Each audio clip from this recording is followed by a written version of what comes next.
और हर खबर जो जुड़ी है आपकी जिंदगी के हर पहलू से।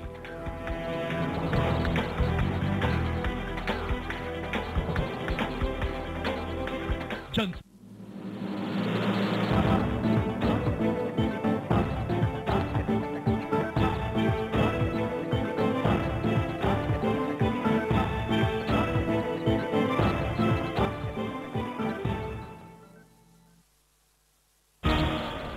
कार्यक्रम के प्रायोजक हैं फ्यूचर जंजाली, एक शगुन जिंदगी के नाम। एक बाम 3 काम, ठंडू बाम। घड़ी डिटर्जेंट इस्तेमाल करें फिर विश्वास करें।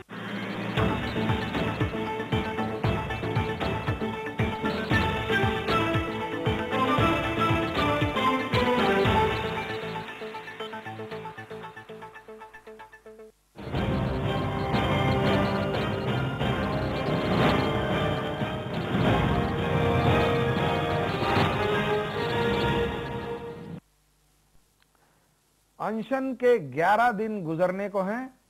सदन से एक सुर में अनशन तोड़ने की अपील करने वाली राजनीतिक पार्टियों को अन्ना की चिंता नहीं है, तभी तो वो आज दिन भर चर्चा के नियम को लेकर उलझी रही। आखिरकार न तू जीता न मैं हारा की राह पे चलते हुए तय हुआ कि बिना किसी नियम के तहत चर्चा होगी। वही अनशन तोड़ने के मसले पर टीम अन्ना में भी मतभेद साफ सामने आए। नाराज स्वामी अग्निवेश कोर टीम से बाहर हैं। रामलीला ग्राउंड पर दिल्ली पुलिस की भी नजर बनी हुई है।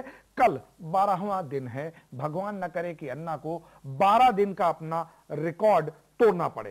काश कल अन्ना का अनशन टूट ही जाए। आप भी क्या सोचते हैं हमें बताइए। बस अपने मोबाइल के राइट मैसेज बॉक्स में जाकर टाइप कीजिए JN, उसके बाद लिखिए अपना संदेश, फिर अपना और अपने शहर का नाम लिखकर भेज दीजिए 56767 पर।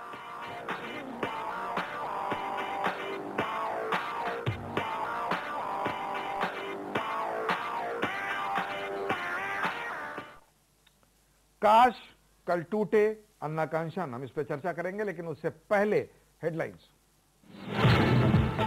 अनशन का कल 12वां दिन। अन्ना अब तक सबसे ज्यादा 12 दिन रहे भूखे। काश न टूटने पाए रिकॉर्ड। लोकपाल पर बहस के नियम को लेकर खींचतान खत्म। बिना किसी नियम के प्रणव के बयान से शुरू होगी चर्चा। जन लोकपाल के मुद्दों के साथ बीजेपी ने कहा PM दायरे में रहें लेकिन राष्ट्रीय सुरक्षा पर मिले छूट। लोकायुक्त मामले को मायावती ने बताया राज्यों का हक। कहा अन्ना लड़े चुनाव फिर बनेगा उनका जन लोकपाल। संसद में राहुल ने कहा चुनाव आयोग की तरह हो लोकपाल। बयान पर बोली बीजेपी उपदेश न दे कांग्रेस महासचिव। प्राइम टाइम में आपका स्वागत है। मैं हूं सैयद अंजैदी। आज हम बात करेंगे अन्ना के अनशन की, जो कल अब तक के रिकॉर्ड 12वें दिन में दाखिल होने वाला है। हमारी दुआ है कि कल अनशन टूट जाए, उनके रिकॉर्ड के टूटने की नौबत ना आए।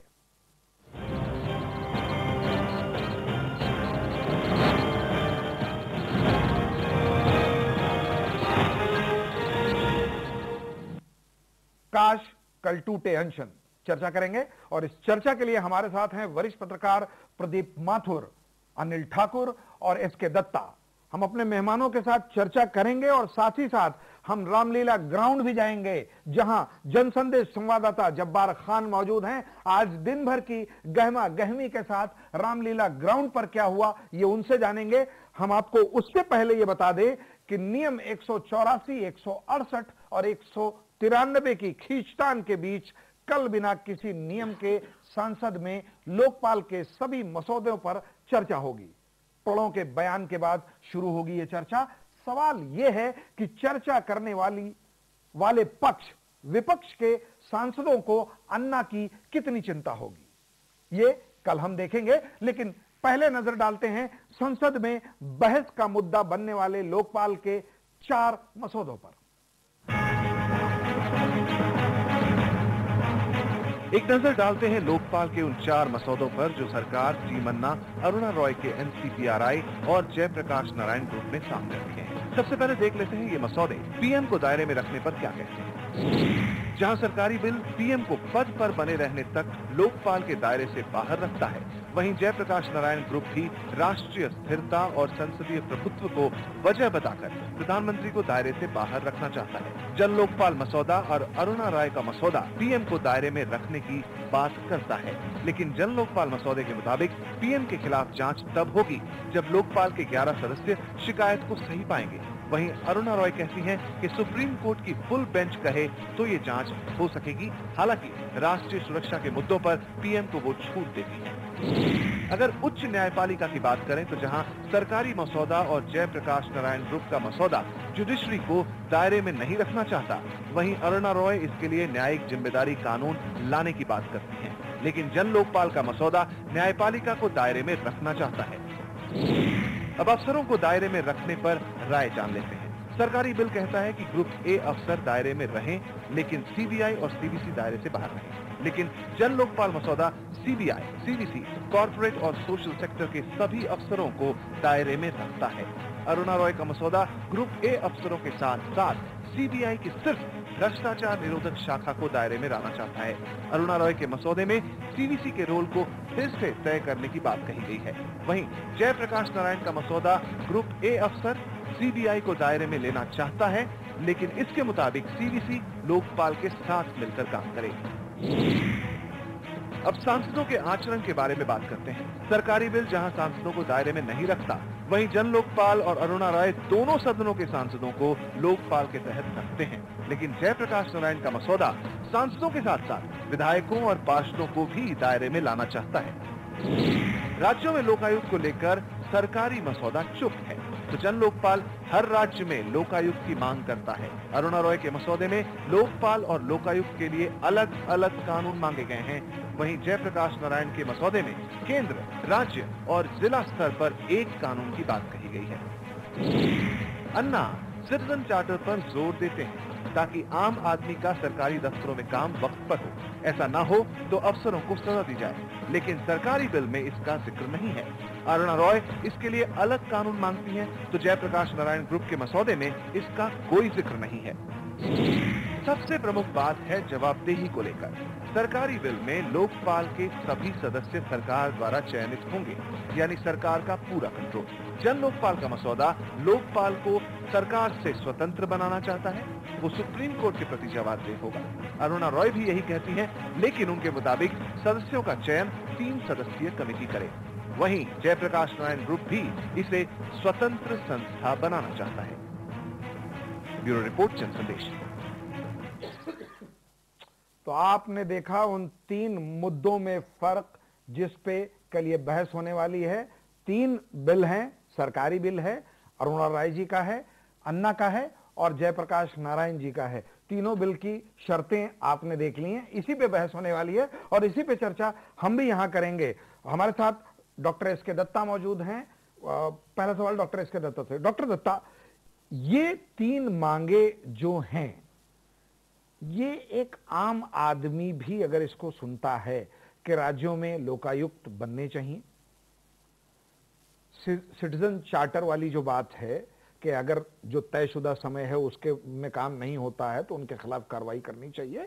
लोग ऑफिसों के और सरकारी दफ्तरों के चक्कर काट करके थक चुके हैं, फाइलें आगे नहीं मूव होती। पेंशन अगर किसी को अपनी रेगुलराइज करानी है तो उसको साल भर लग जाता है, उससे भी जनता को मुझे नहीं लगता कि कोई प्रॉब्लम है।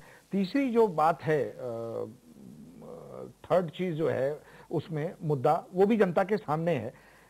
इस पे सरकार इतनी मुश्किल के बाद बहस जो है वो राजी हुई है, जब अनशन उनका 12वें दिन में कल पेश हो जाएगा। आपको लगता है कि ये बहुत दबाव के बाद 3 बिलों को साथ में लेकर के चर्चा, और वो भी बिना किसी नियम के, जिसमें वोटिंग का प्रावधान नहीं, कुछ नहीं, क्या कुछ गंभीरता दिख रही है आपको? जैदी जी, सबसे पहले तो मैं आपको एक अंदर की बात बताऊं। आप तो सिर्फ 3-4 बिल संसद में आया है, सितंबर अक्टूबर तक कम से कम 10-15 बिल आएंगे और बहुत सारे लोग तैयारी में लगे हुए हैं इस चीज़ के लिए। नया लोकपाल के अलग अलग प्रावधान और अलग अलग सोच के साथ लोकपाल बिल लाने की, और भारत सरकार में शायद बहुत ज़्यादा उत्सुक होंगे इन सब नए बिल। जितना आए बढ़िया है, जितना आए उतना ही अच्छा है। तो ये एक चीज है। आप तो मतलब बहस शुरू हुई है पूरी चीज को लेके, और अन्ना जी को मैं बधाई देता हूं कि राष्ट्रीय लेवल पे एक बहस छेड़ दिया है। और इसके चलते अब बहुत सारे ऐसे इंस्टीट्यूशंस है, बहुत सारे ऐसे बुद्धिजीवी लोग हैं जो लोग मतलब कि लग गए हैं इस पूरे चीज पे और अपना अपना रणनीति तैयार कर रहे हैं। और इसी सिलसिले में कल हम लोग कॉन्स्टिट्यूशन क्लब पे एक बहुत बड़ा सेमिनार ऑर्गेनाइज करने जा रहे हैं, जिसपे बहुत सारे बुद्धिजीवी आएंगे और लोकपाल को लेके एक बाकायदा गंभीर बहस कल से शुरुआत होगा उसका।